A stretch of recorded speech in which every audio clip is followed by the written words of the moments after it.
두 주간에 걸쳐서 사도 바울의 설교를 살펴보았습니다.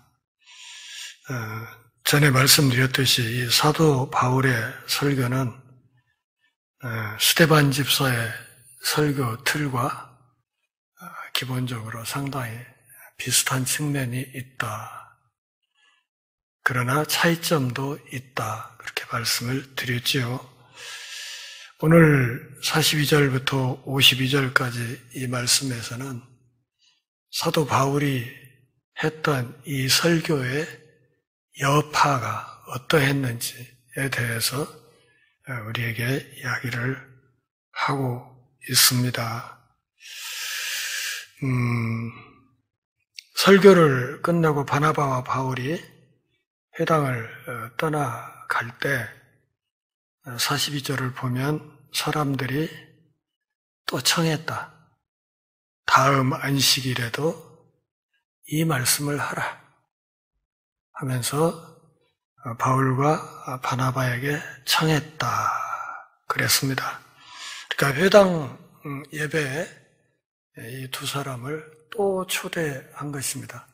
또 설교자로 초대했다 그런 뜻이지요. 그러니까 42절을 보면 이 회당에서의 사도 바울의 설교가 상당히 성공적이었다 하는 것을 알 수 있습니다. 비슷하게 설교했던 스데반은 설교 끝난 뒤에 어떻게 됐나요? 그는 돌에 맞아 죽었습니다. 그런데 비슷한 설교를 했는데도 이곳 피시디아 안디옥에서는 사도 바울의 이 설교가 사람들로부터 뜨겁게 환영을 받았고, 그래서 사람들이 다음 안식일, 다음 주일에도 그 말씀을 또 해주면 좋겠다 이렇게 이야기를 했습니다. 저는 한국 누가의 의대생들 사역을 할 때를 제외하고는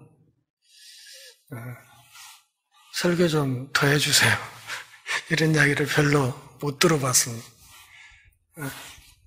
그러니까 사도 바울이 설교를 마치고 회당을 떠날 때 사람들이 하는 이 말을 들으면서 기분이 얼마나 좋았을까 하는 생각을 합니다. 43절을 보면 회당의 모임이 끝난 뒤에 유대인과 유대교에 입교한 경건한 사람들, 이게 누구예요? 유대교에 입교한 경건한 사람들, 영어로 God-fearer라고 말을 하는데 이 사람들은 이방인들입니다. 헬라 사람들을 말하는 거죠. 그러니까 유대인과 거기 하나님을 경외하는 헬라인들이 많이 바울과 바나바를 따르니 두 사도가 더불어 말하고 항상 하나님의 은혜 가운데 있으라 권하니라. 그러니까 회당에서 나간 뒤 다음 안식일이 될 때까지 그냥 조용히 지낸 것이 아니라 이 두 사람을 따라다니는 사람들이 많이 있었다는 것이죠. 뭐하러 따라다녀요? 하나님의 말씀을 듣고 배우려고 사람들이 많이 따라다녔는데 유대인들도 따라다니고 이방인들도 따라다니니까 두 사도가 이 사람들을 그냥 귀찮게 여기지 않고 또 이 사람들을 쫓아내지도 않고 함께 복음의 진리에 대해서 이야기를 했는데 그렇게 이야기한 내용의 전체적인 내용을 누가가 이렇게 요약했습니다. 하나님의 은혜라고 요약을 했습니다.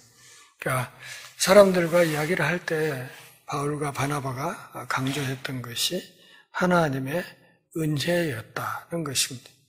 그러면 이 하나님의 은혜라는 것이 무엇이었을까? 여러 가지로 추측할 수가 있겠지만 사도행전의 전체적인 흐름을 이렇게 짚어보면 이것이 바로 사도 바울이 로마서 4장에서 이야기했던 이신칭의 교리였을 것이다. 이렇게 주장할 수 있습니다.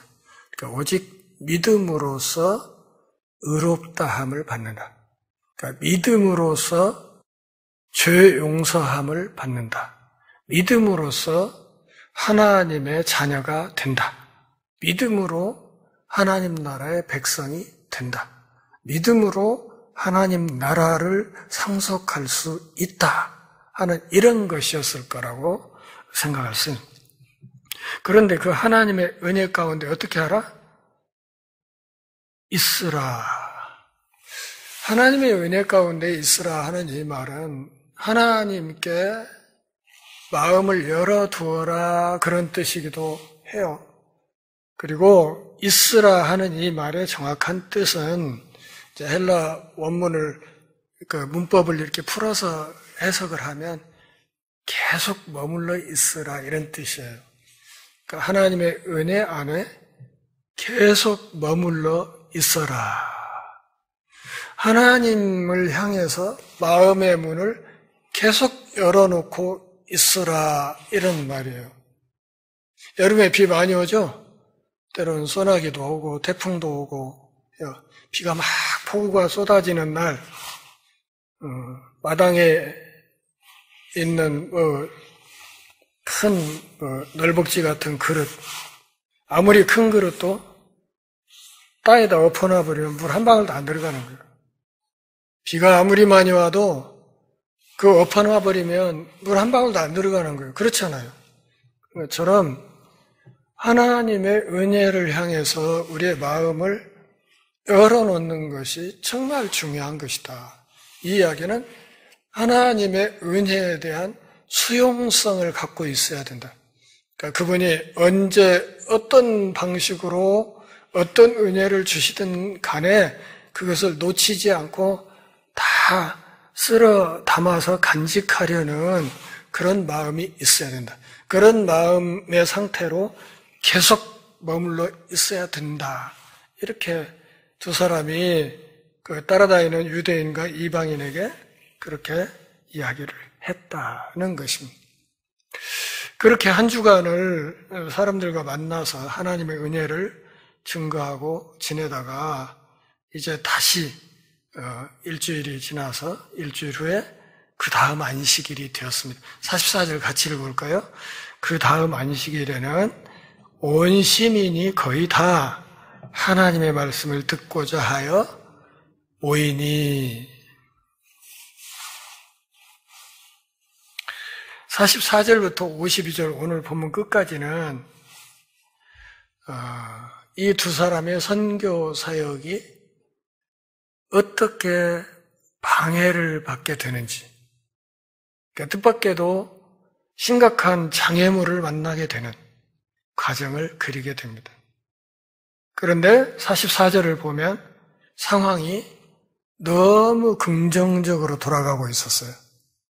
그 다음 일주일 뒤에 안식일에는 온 시민이 거의 다 하나님의 말씀을 들으려고 모였다. 누가의 말이 다소간에 과장이 있는지 과장이 있다면 어느 정도인지는 모르겠으나 어쨌든 이 표현으로 볼 때 굉장히 많은 사람들이 유대인 회당에 바울의 설교를 듣기 위해서 모여들었다. 왜 이렇게 됐을까요? 어떻게 해서 지금 그 도시의 사람들이 거의 다 이 바울과 바나바 앞에 모일 수 있었을까요? 인터넷에 올렸을까요?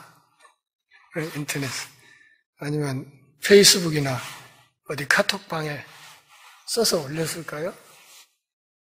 그것이 아니고 지난 안식일에 회당에서 바울의 설교를 들었던 사람들이 열심히 입소문을 내고 다녔을 것이다. 그때는 입에서 입으로 이렇게 말을 전하는 거 외에는 달리 방법이 없던 때예요. 전화기도 없고 그러던 때 아닙니까? 라디오도 없고 TV도 없고. 그러니까 열심히 사람들이 사도 바울의 설교를 듣고 사람들에게 다음 안식일에 와 보라고 이렇게 돌아다녔다는 사실을 짐작할 수 있습니다. 그래서 온 시민들이 거의 다 하나님의 말씀을 듣고자 해서 모였다. 뭐하러 모였다고요? 뭐하러? 친목하러? 함께 쎄쎄쎄 하러? 그게 아니고 하나님의 말씀을 들으러 모였다. 다른 것보다 오직 하나님의 말씀을 듣고자 모였다는 것입니다. 예수 그리스도를 통한 죄 용서, 그로 인한 구원의 확신, 이것에 관한 하나님의 말씀을 들으려고 온 시민들이 다 유대인 회당 쪽에 다 모였다. 이 본문 44절을 보면 자발성이 상당히 돋보여요. 그렇지 않습니까? 누가 막 강제해서 막 끌어다 놓은 것이 아니잖아요. 사람들이 다 모였다 하는 이 말에는 그냥 사람들이 제 발로 와서 이렇게 모여있는 그런 분위기가 감지돼요. 자발성이라는 것이 정말 중요한 것이죠. 자발성, 제 발로 이렇게 왔다는 것은 그만큼 하나님의 은혜를 향하여 이미 마음을 열어놓고 왔다는 뜻이거든요. 그래서 무슨 말을 하든지 그 은혜로운 말씀을 수용할 준비를 하고 다 모여들었다. 그런데 이 상황이 그 도시의 기득권자들에게는 상당히 부담스럽고 위험한 풍경으로 보였던 것 같습니다. 그래서 45절을 보면 같이 읽어봅시다. 유대인들이 그 무리를 보고 시기가 가득하여 바울이 말한 것을 반박하고 비방하거늘. 바울이 설교하는 것에 대해서 뭐 했어요?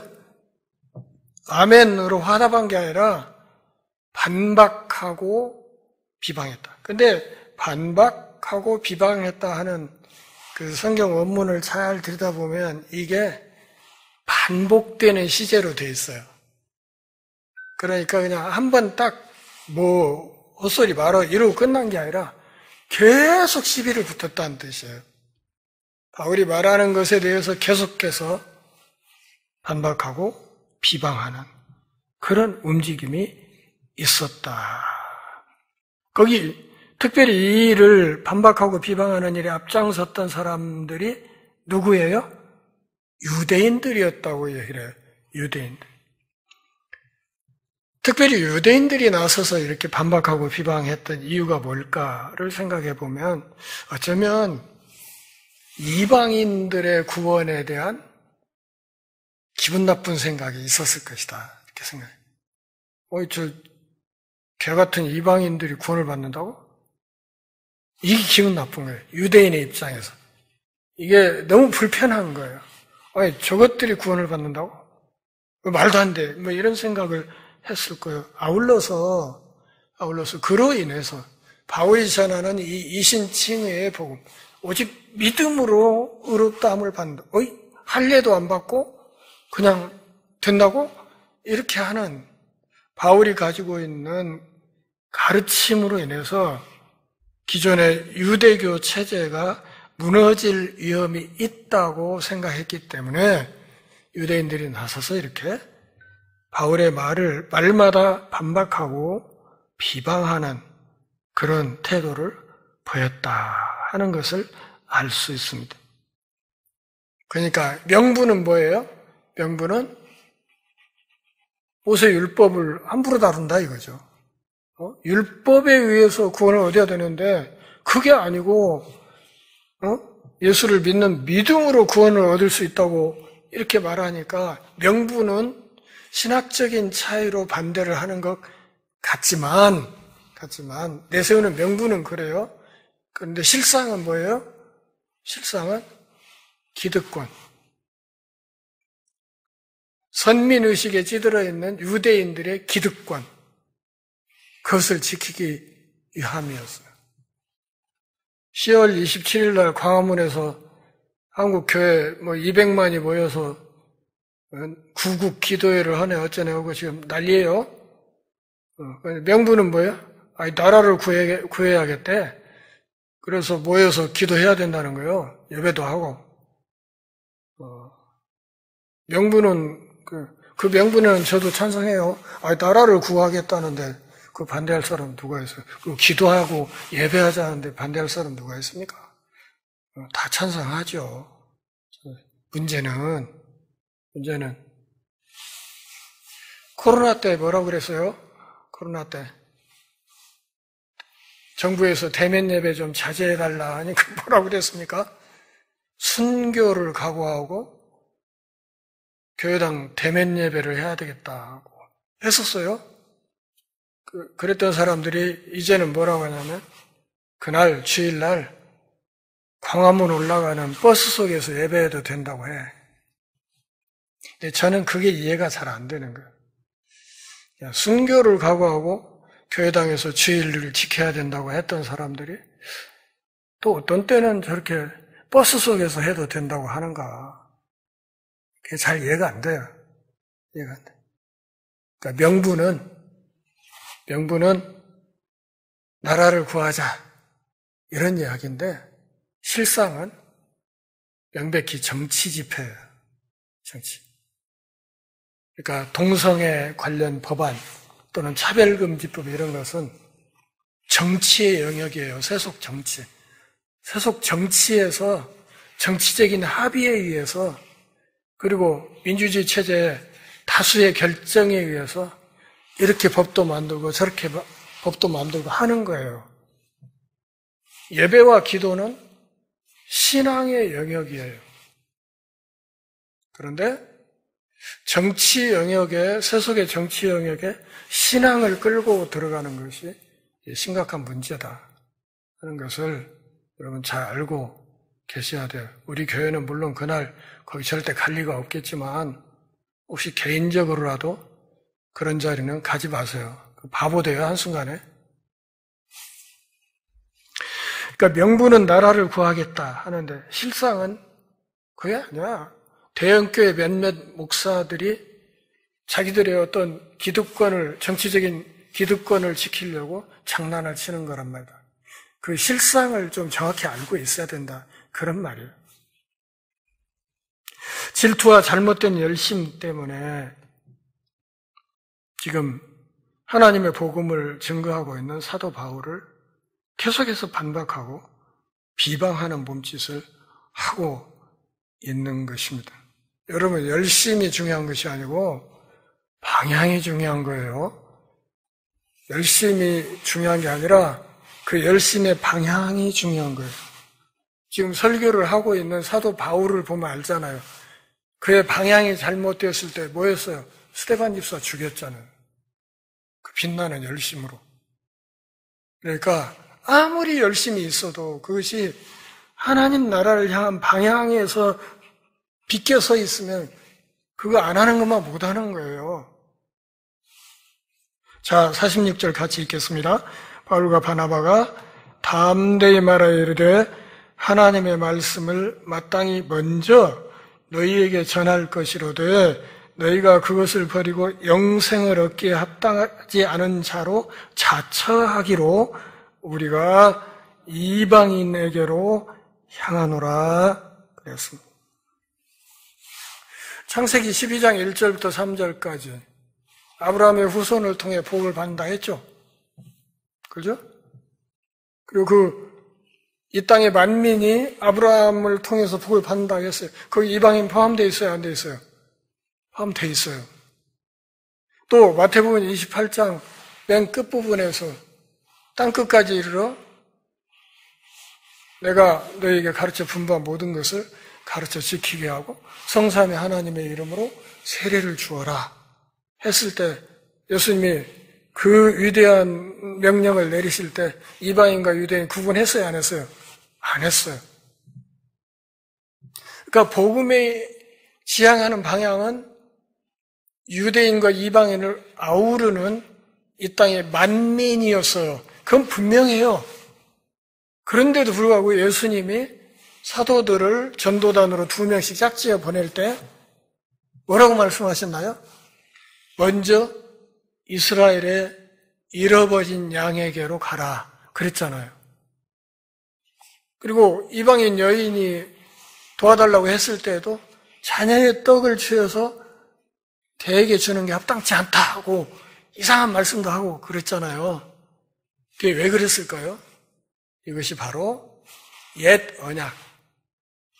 언약의 일관성 때문에 그런 거예요. 그러니까 새 시대가 되었다고 해서 아브라함 때부터 주어진 이 언약의 뿌리가 완전히 잘라져 버리고 이렇게 가는 건 아니라는 것이죠. 옛 언약의 틀이 유지되고 그 틀 안에서 새 언약이 온다는 이야기를 하는 거예요. 그래서 이스라엘에 잃어버린 사람들에게 먼저 가라 이렇게 말씀하셨던 것이지 예수님이 이방인들을 제외하려고 그렇게 한 건 아니었단 말이에요. 그래서 사도 바울과 바나바도 사역을 하면서 반대에 부딪히자 이렇게 얘기했잖아요. 먼저 너희들에게 전하는 게 너희가 누구예요? 지금 반대하고 있는 유대인들이잖아요. 유대인 당신들에게 먼저 전하는 것이 맞는데 이렇게 악착같이 내가 전하는 이 복음을 반대하는 것을 보니 당신들은 영생을 얻기에 합당하지 않은 자로 자처하고 있는 것 같다. 그러니까 누가 그렇게 시킨 것이 아니라 당신들이 스스로 그렇게 하는 거야. 당신들이 영생 밖으로 스스로 기어나가는 거야. 이런 얘기를 하는 거예요. 영생, 그리스도 안에 있는 이 영생을 달게 받아들이지 않으니까 우리가 어쩔 수 없이 어디로 간다? 이방인에게로 간다. 그러니까 사도 바나바와 바울의 설교 원칙은 뭐였어요? 기본 원칙은 유대인 먼저.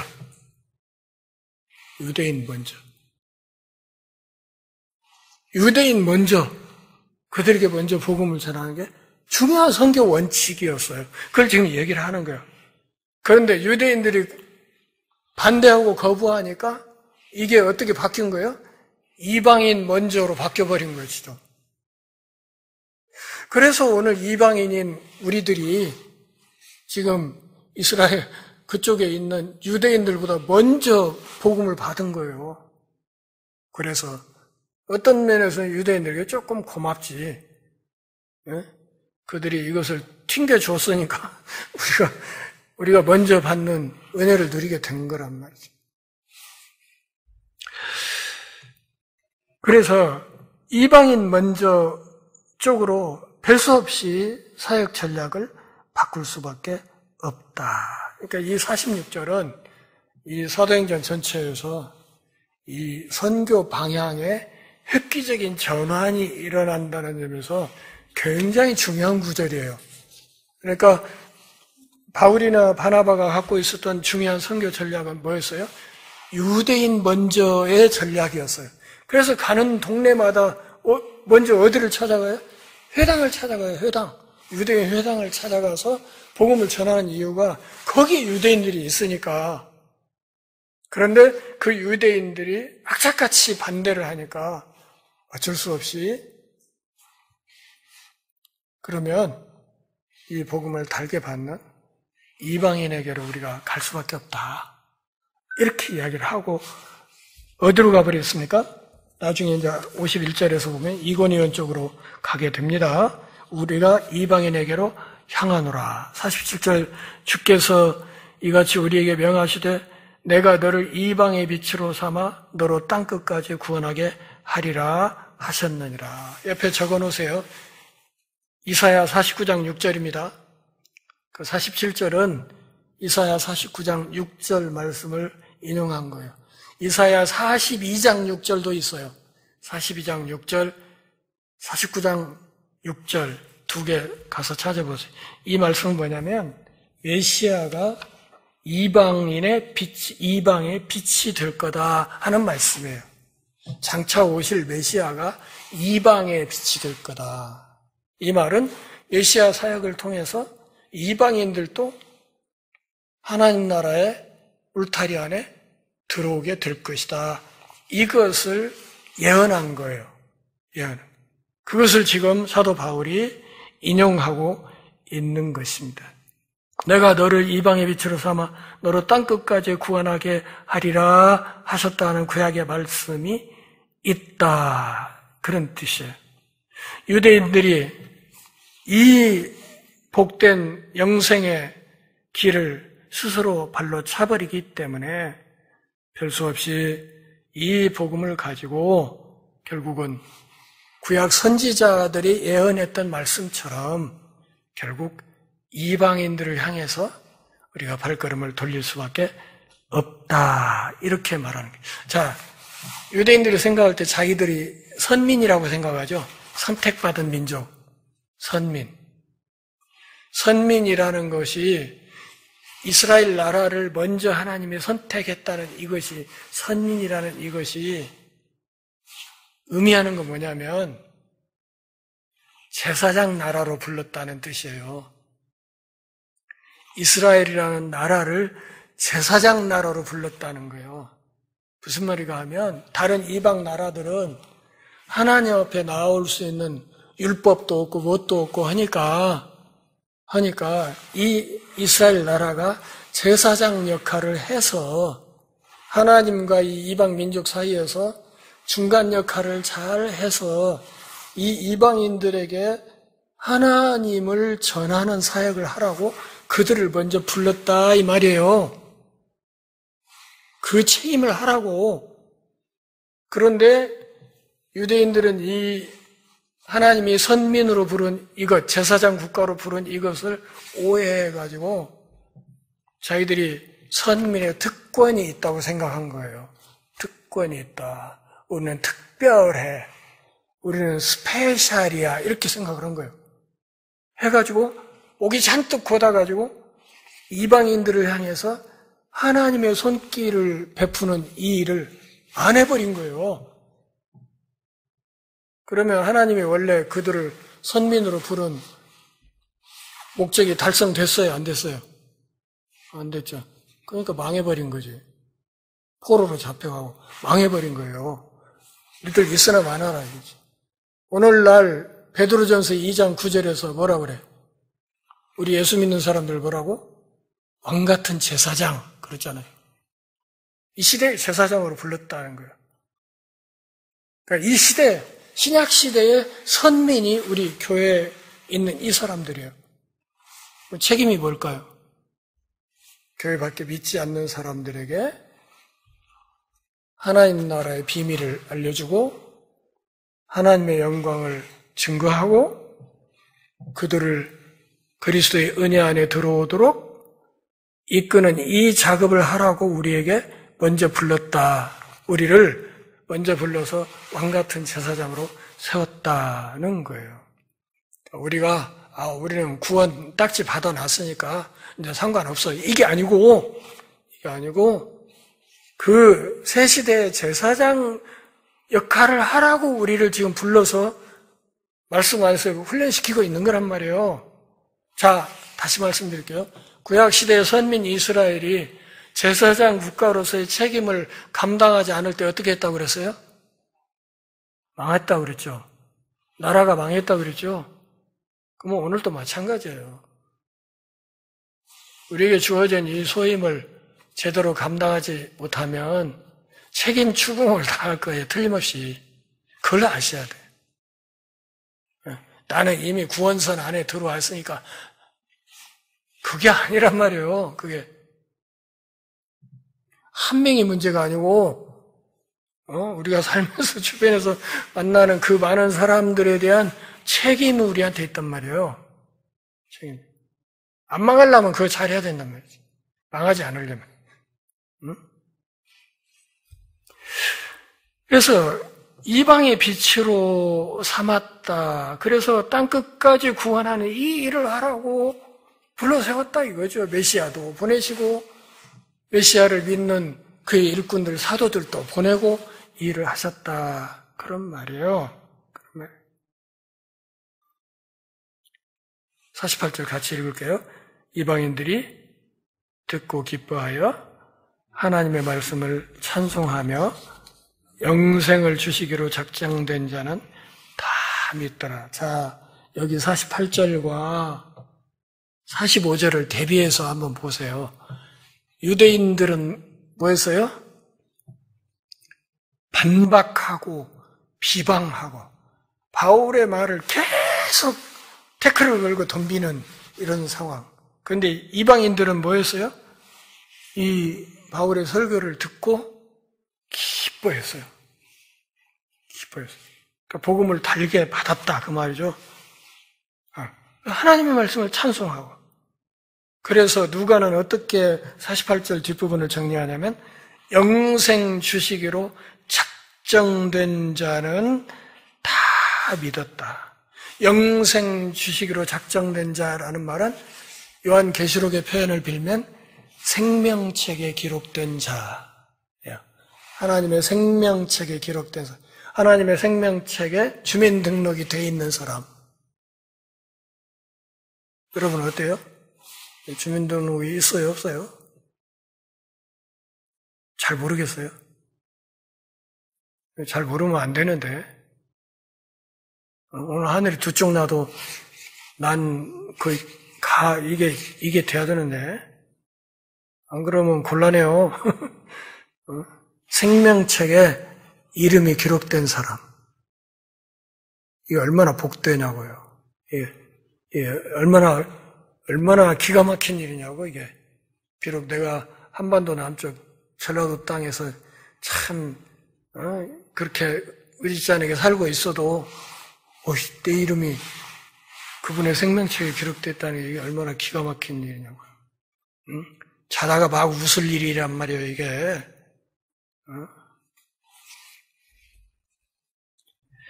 영생을 주시기로 작정된 자, 이 말을 오해하면 여러분 이렇게 생각할 수 있어요. 작정한 사람이 있다고? 전도할 필요도 없잖아. 작정된 사람은 내가 전도하고 안 하고와 상관없이 믿게 될 테니까 안 해도 되잖아. 이렇게 이 하나님의 작정 혹은 하나님의 선택과 예정에 대해서 오해하는 분들이 굉장히 많아요. 방금 그렇게 생각하는 것을 이게 동양의 숙명론이라고 하는 거예요. 사주팔자 정해진 대로 다 그렇게 되는겨. 그러니까 아무리 용 써도 사주팔자는 못 벗어난다니까. 그게 아니고요. 이 숙명론과 성경에서 말하는 하나님의 작정과 예정과는 길이 달라요. 하나님이 영생 주시기로 작정한 사람들이 있다고 하니까 있지요. 있는데 문제는 우리가 그걸 모른다는 거야. 몰라. 누가 그렇게 하나님의 작정해 놓은 사람인지 몰라. 나 자신도 잘 모르고 내 주변 사람들이 누가 누구인지 잘 몰라. 모르니까 어떻게 해야 돼요? 좌우간 전하고 봐야지. 누가 누군지는 모르지만 일단 전하고 봐야죠. 전했어. 복음을 전했어. 그때 김아무개라는 사람이 내 말을 다 알게 듣고 고개를 끄덕끄덕 하대. 그래, 내가 지금 잘못 살았어요. 생각해본 게 내가 죄인이네. 어떻게야? 예수님의 피로 씻겨진다고? 나 그거 믿을게. 이렇게 해서 순순히 믿음으로 머리 숙이고 딱 나오면 그 결과를 보고 우리가 뭐라고 말할 수 있어요? 당신은 하나님이 창세 전에 영생을 주시기로 작정한 사람이군요. 이렇게 알 수 있다는 거예요. 결과론적으로. 이게 하나님의 작전과 예정에 관한 교리예요. 이게 숙명하고는 다른 거예요. 또 하나, 박 씨에게 내가 전했더니 자꾸 튕겨. 그냥 말을 못하게 하고 막 믿으려면 내 주먹을 믿자고 막 덤빈단 말이야. 그렇다고 해서 이 사람은 하나님의 영생을 주시기로 작정된 사람이 아닐까요? 그것도 아니에요. 왜냐하면 단지 때가 아닐 수도 있어요. 그 사람이 그러지만 그렇게 살다가 생애 어떤 순간에 하나님 앞에 팍 꼬꾸라져서 믿음 안으로 들어올 수도 있는 거예요. 그때는 우리가 그 사람을 보고 또 그렇게 말할 수 있죠. 하나님께서 창세전에 영생을 주시기로 작정했던 사람이 당신이었군요. 이렇게 얘기를 할 수 있는 거란 말이에요.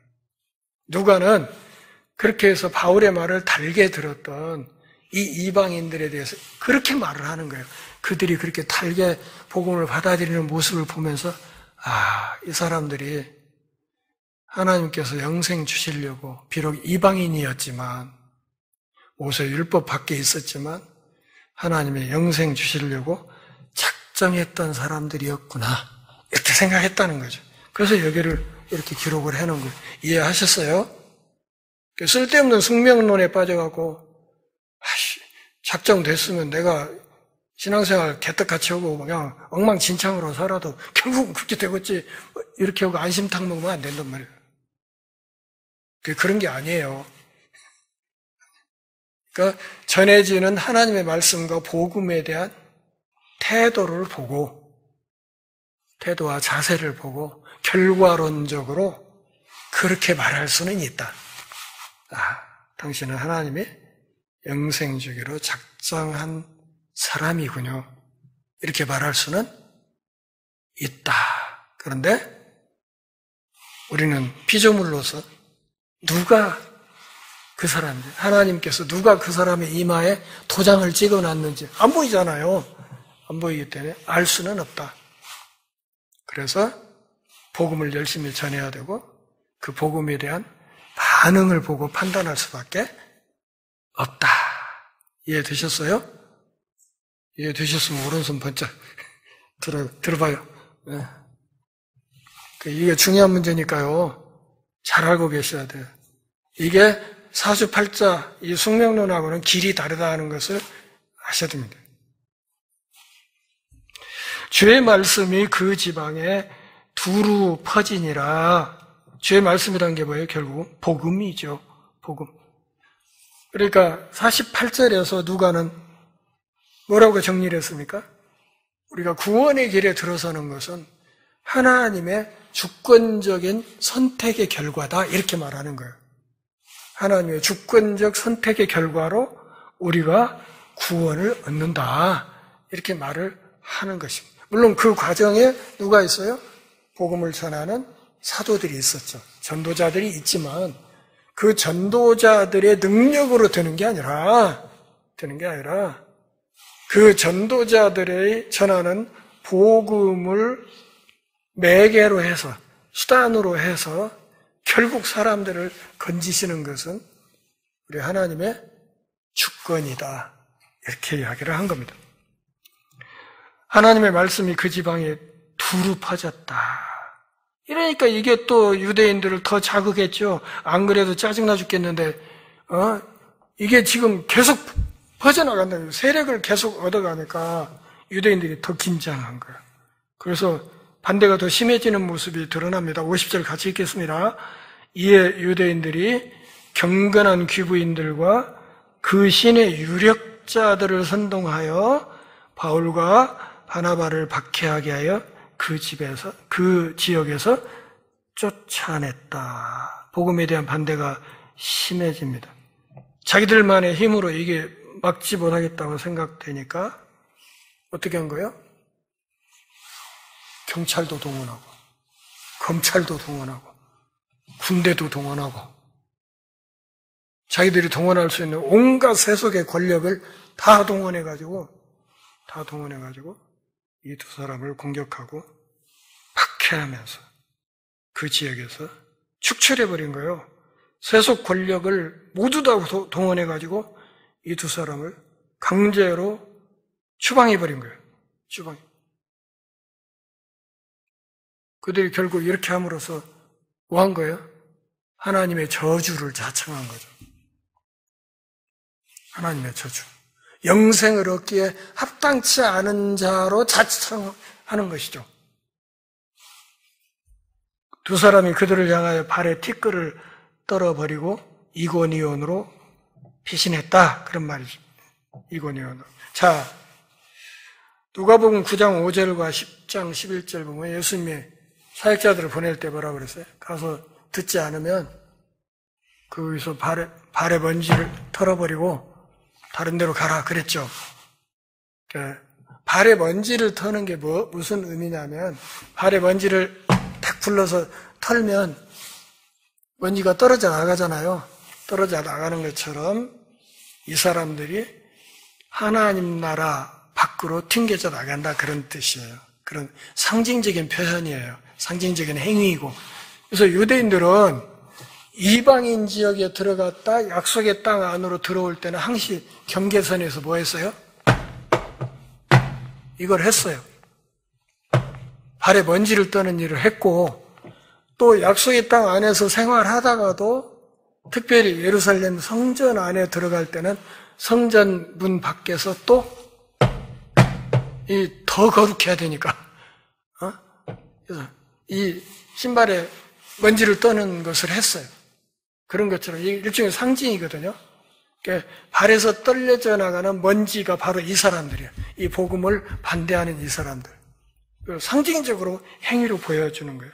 그들을 향하여 발에 티끌을 떨어버렸다. 저주받았다. 너희들은 저주받았다. 하나님의 은혜로부터 떨려나갔다는 사실을 보여주면서 발에 먼지를 티끌을 떨어버리고 어디로 갔습니까?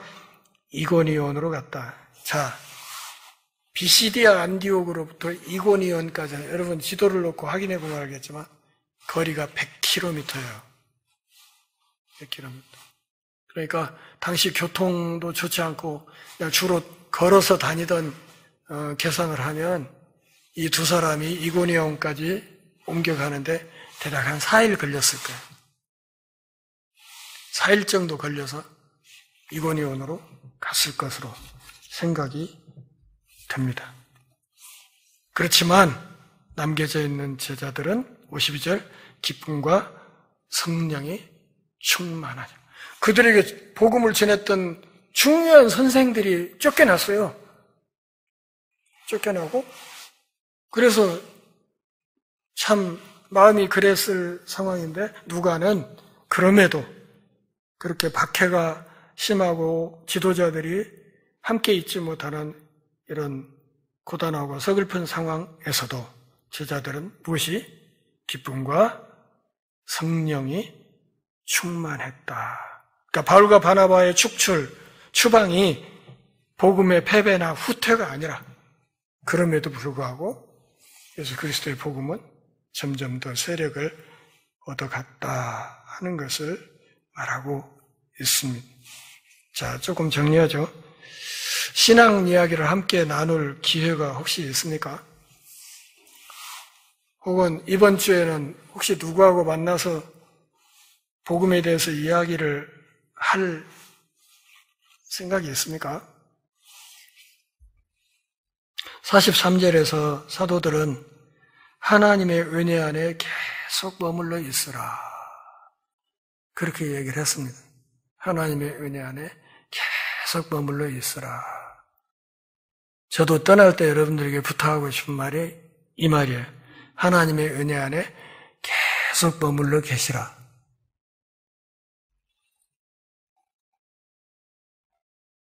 환경과 상황을 떠나서